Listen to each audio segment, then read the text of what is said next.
Hello students, now we are going to discuss a new topic in atomic structure, class 11 chemistry, that is de Broglie hypothesis. de Broglie hypothesis के according de Broglie ने ये कहा है कि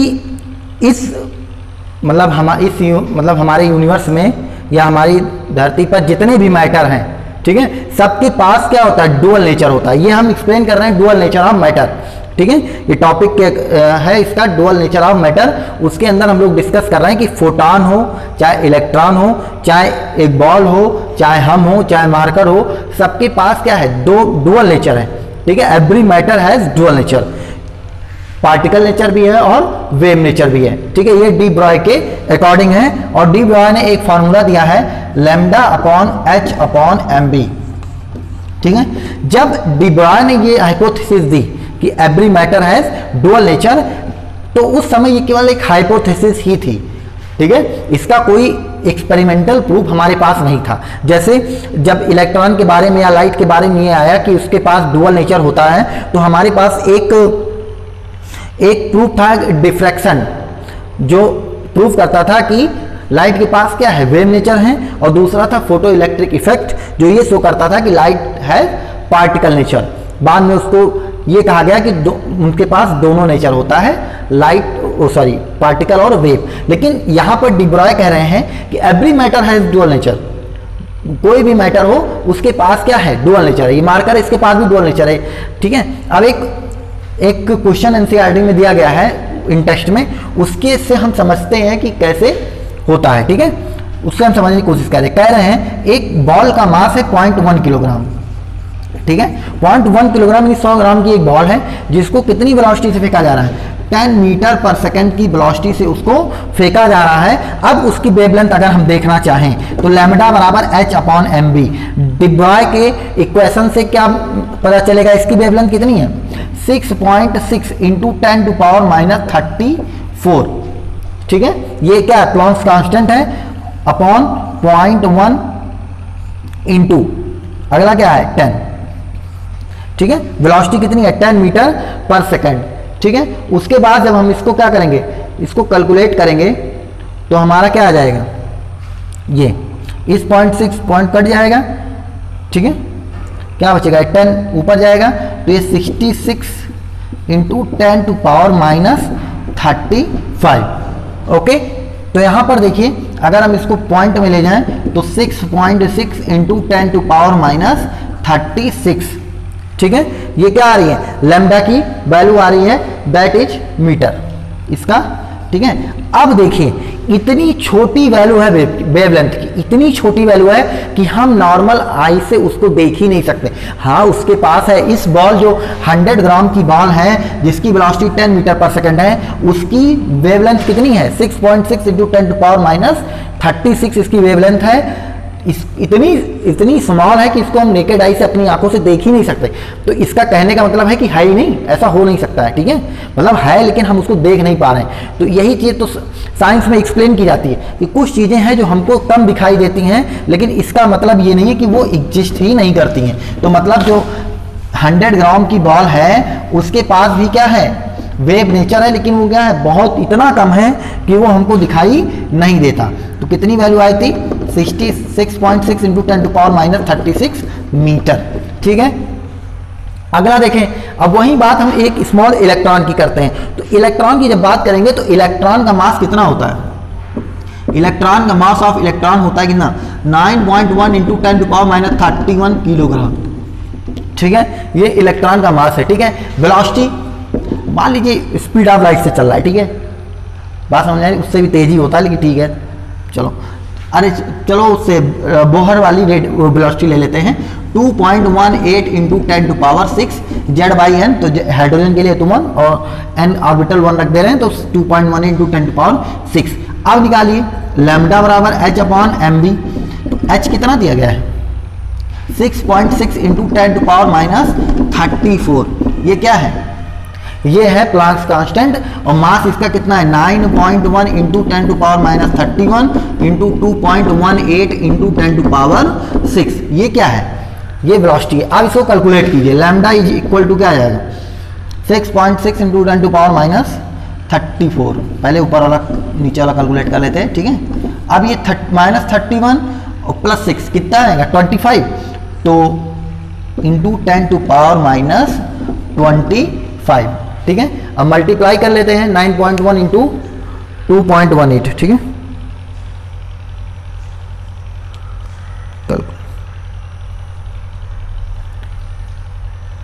तो 9.1 multiply 2.18, ठीक है। जब हमने 9.1 और 2.18 की मल्टीप्लाई किया तो 19.8 आया।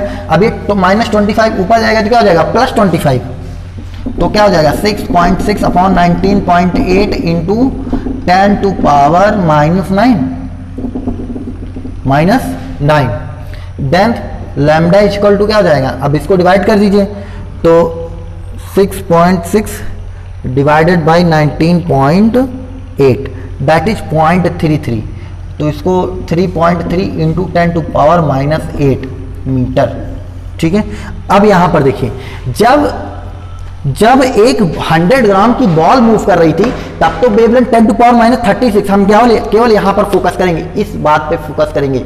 जब केवल एक बॉल मूव कर रही थी 100 ग्राम की तब तो 10 टू पावर -36 था, इतना छोटा वेवलेंथ था कि उसको नॉट मेजरेबल ही नहीं था, उसको हम मेजर ही नहीं कर सकते थे। लेकिन जब एक इलेक्ट्रॉन मूव कर रहा है तो 10 टू पावर -8, मतलब ये मेजरेबल क्वांटिटी है, इसको हम आसानी से मेजर कर सकते हैं। लेकिन इसको आसानी से मेजर नहीं कर सकते, बहुत स्मॉल वैल्यू है और ये उसके कंपेरिजन में बहुत ही लार्ज वैल्यू है। भाई 10 टू पावर -8 बड़ा है ना -36 से, माइनस में जितनी वैल्यू छोटी होती है उतनी बड़ी मानी जाती है, ठीक है। 10 to power -8 much greater than 10 to power -36। तो इससे ये प्रूफ होता है कि every matter contains dual nature, particle nature as well as wave nature, but in some cases we are unable to measure the value of wave nature, मतलब wavelength, okay. तो इसलिए अब ये डी ब्रॉय का हमें समझ में आ गया कि एवरी मैटर के पास क्या होती है, डुअल नेचर होता है, लेकिन कभी कभी हम उसको कंसीडर कर पाते हैं और कभी कभी कंसीडर नहीं कर पाते हैं, ठीक है। अब एक चीज और देख लीजिए, एक फार्मूला है जो हमें बहुत ज्यादा काम आने वाला है, ठीक है। डी ब्रॉय ने क्या बताया है कि lambda is equal to H upon M B, ठीक है। लैम्डा क्या है, वेवलेंथ है, एच प्लैंक्स कांस्टेंट है, एम क्या है, मास ऑफ बॉडी है, electron mass of electron, ball mass of ball, और कोई भी जो भी आप बॉडी लेंगे जिसको आप मूव करा रहे हैं उसका मास और उसकी जिस वेलोसिटी से आप मूव करा रहे हैं वो, ठीक है। अच्छा, ये हम लोग को पता होता है कि h अपॉन पी, पी क्या है मोमेंटम, एम वी होता है ना momentum, P equal to M, mass into velocity क्या होता है मोमेंटम, ठीक है। अच्छा, एक फार्मूला हमने पढ़ा है, P square is equal to P square by 2m is equal to kinetic energy. Kinetic energy और मोमेंटम का हमने इक्वेशन पढ़ा है, kinetic energy equal to P square upon 2m, kinetic energy equal to momentum का square upon 2m। अच्छा, फिर यहाँ से p की वैल्यू निकालेंगे तो क्या आएगा, p equal to √2m ke, ठीक है। ke क्या है, काइनेटिक एनर्जी की बात कर रहे हैं, ठीक है, मास इंटू काइनेटिक एनर्जी। अच्छा, इसको हम यहाँ पर पुट कर दें तो लैम्डा इज इक्वल टू क्या हो जाएगा, h अपॉन √2m के, मतलब kinetic energy multiply by mass into 2। कहने का मतलब है, सवाल क्वेश्चन कैसे आएगा कि किसी मास को हम इतनी काइनेटिक एनर्जी से उसको फेंक रहे हैं या वो इतनी काइनेटिक एनर्जी से मूव कर रहा है, तब उसकी वेवलेंथ क्या होगी, तब हम इस फार्मूले का यूज करके निकालेंगे। एनसीईआरटी में क्वेश्चन हमसे इसके मिलेंगे, ठीक है। Lambda equal to h upon √2m के, ठीक है। तो इस प्रकार हमने डी ब्रॉय हाइपोथेसिस को समझ लिया है, ठीक है। फार्मूले को आप लर्न कर लीजिएगा, ठीक है। बस इतना समझते हैं, thank you.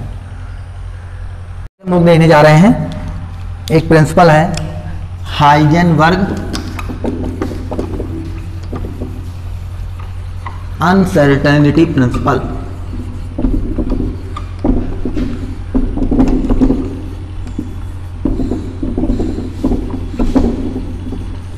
Heisenberg uncertainty principle मतलब हाइजेनबर्ग की अनिश्चितता का सिद्धांत। देखिए, ये जो हम मॉडल पढ़ रहे हैं, डी ब्रॉय का मॉडल हाइपोथेसिस पढ़े, उसके बाद हाइजेनबर्ग अनसर्टेनिटी, ये क्या क्वांटम मैकेनिकल मॉडल है, किसका, एटम्स का। अभी तक जो हम पीछे पढ़ रहे थे वो क्लासिकल मॉडल था, जो प्रेजेंट मॉडल है वो क्या है, वो है quantum mechanical model of atom.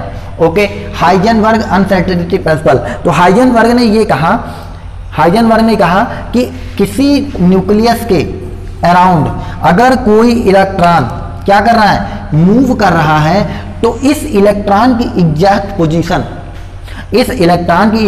Position और एग्जैक्ट मोमेंटम को हम करेक्टली कैलकुलेट नहीं कर सकते।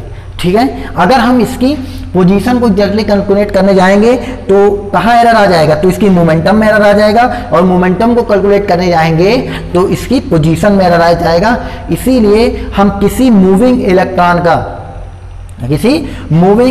का जो पोजीशन है और उसका मोमेंटम एक साथ कैलकुलेट नहीं कर सकते, मतलब साइमल्टेनियसली दोनों को कैलकुलेट नहीं किया जा सकता, दोनों में क्या हो जाएगा, एरर आ जाएगा। ठीक है, अब यहीं पर बोहर्स मॉडल फेल हो जाता है। अब हाइजेनबर्ग सर कह रहे हैं कि ना तो आप इसकी अच्छे से पोजीशन निकाल सकते हैं और ना ही इसकी सही से क्या निकाल सकते हैं, मोमेंटम को निकाल सकते हैं। लेकिन अभी पीछे बोहर का मॉडल पढ़ा, बोहर ने तो पूरी वेलोसिटी निकाल दी, एग्जैक्ट 2.18 × 10⁶ Z/n, पूरी रेडियस उन्होंने बता दी कि किस रेडियस पर इलेक्ट्रॉन मिलेगा। मतलब बोहर सर ने पूरा उसकी पोजीशन बता दी। और यहाँ हाइजेनबर्ग क्वांटम मैकेनिकल मॉडल के थ्रू कह रहे हैं कि ना तो हम उसकी एग्जैक्ट पोजीशन बता सकते हैं, ना हम उसका एग्जैक्ट क्या बता सकते हैं, मोमेंटम। जबकि बोहर ने मोमेंटम भी निकाल दिया था। कैसे, मास आपका इलेक्ट्रॉन का पता है, वेलोसिटी निकाल लीजिए वहां से, m b कर दीजिए, निकल जाएगा। बात समझ में आ रही ना। तो यही चीज है हाइजेनबर्ग अनसर्टेनिटी प्रिंसिपल। ठीक है, आगे हम लोग देखने जा रहे हैं, एक इक्वेशन इन्होंने दी, delta x into delta p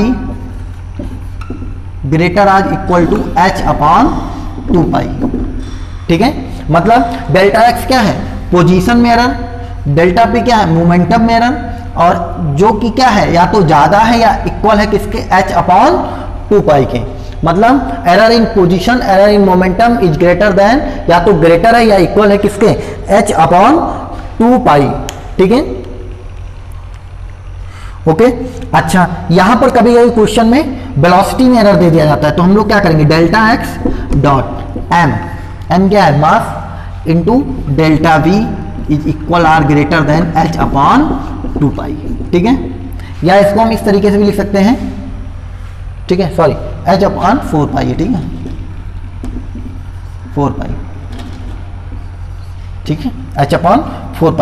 तो delta x into delta v is equal to or greater than h/4πm। ठीक है, तो इस फार्मूले का भी हमें कहीं कहीं उपयोग करना पड़ सकता है, क्योंकि कहीं वेलोसिटी में अगर एरर दे दिया और पोजीशन में पूछा, या पोजीशन में एरर देके उन्होंने वेलोसिटी में एरर पूछा, तब हम इस फार्मूले का उपयोग करेंगे। और अगर मोमेंटम की बात कर रहा है तो delta x dot delta p greater or equal to h/4π का यूज करेंगे। ठीक है, तो इस प्रकार से हमारा खत्म होता है कि हाइजेनबर्ग अनसर्टेनिटी प्रिंसिपल। ये चीज याद रखना कि किसी भी मूविंग बॉडी का, ठीक है, एग्जैक्ट पोजीशन आप निकाल ही नहीं सकते। ठीक है, अभी आपसे पूछ लिया जाए आप कहाँ हैं, या तो आप बता दीजिए कि हम यहाँ पर हैं, और या बता दीजिए इतनी से हम चल रहे हैं, इतने मोमेंटम से।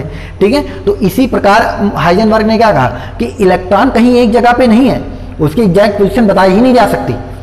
बात समझ में आ रही ना।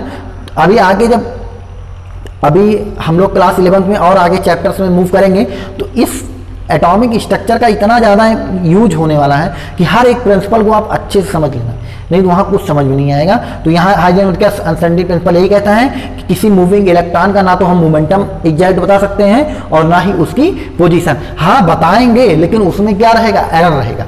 और वो एरर कितना रहेगा, delta x into delta p is greater than or equal to h/4π। ठीक है, आगे आप लोग पढ़ते रहिए। Thank you.